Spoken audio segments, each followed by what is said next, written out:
Welcome to DoDEA Guam. Today we're going to use Screencast-O-Matic to show the best practice of setting up Google Meet for classroom use.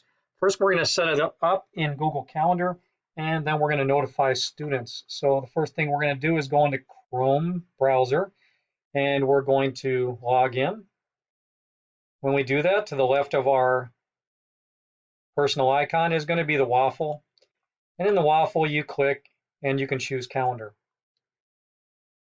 Once you get into calendar, we're going to look for the next date or time that we want to create that appointment, which is for me going to be the 2nd of September. If I left click on that, it'll pull up the edit appointment dialog. There I'm going to title it, in this case, Mr. Mancuso's office, hours, and classroom.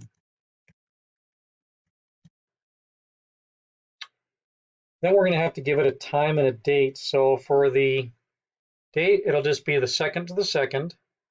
But we're going to give it a time. I'm going to choose 8 a.m.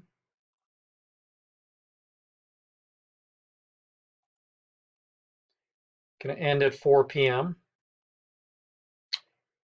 And then I'm going to choose it's going to repeat every weekday, Monday to Friday, and I can always edit that later. I'm not going to add guests. I'm not going to add the students here because instead I'm going to choose the easier method of sending out the link. And this is the important part, is to click the Add Google Meet Video Conferencing. When we do that, it's going to generate a Meet code.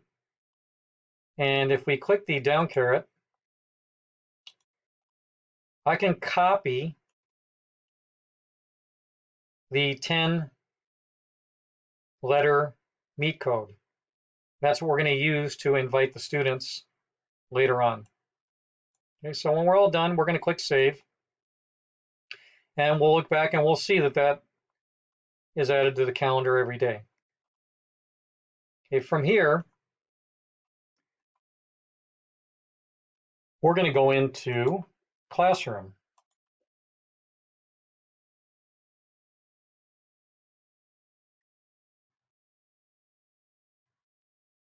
Once we're in Classroom, we're going to go into the class we want to work with, in this case, broadcast journalism. And first we have to go into Settings. Under Settings, we can scroll down.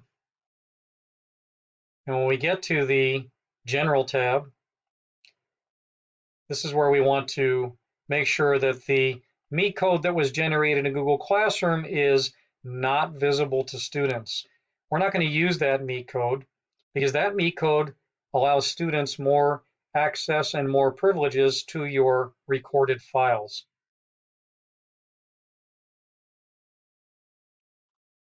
So now it's invisible. We can go back out to the class. We would save if we did that. And once we're in the class, I can, in my stream,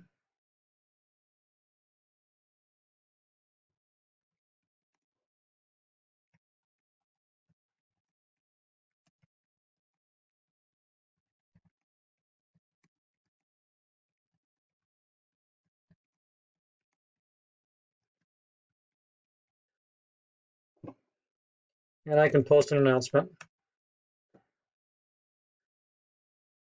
And voila, the students have the Meet code. I can also, of course, email that out to the students. And that's really it.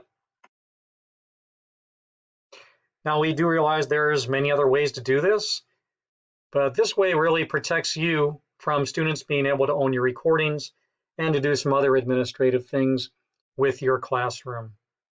So thank you. If you have any questions, just email your school ET.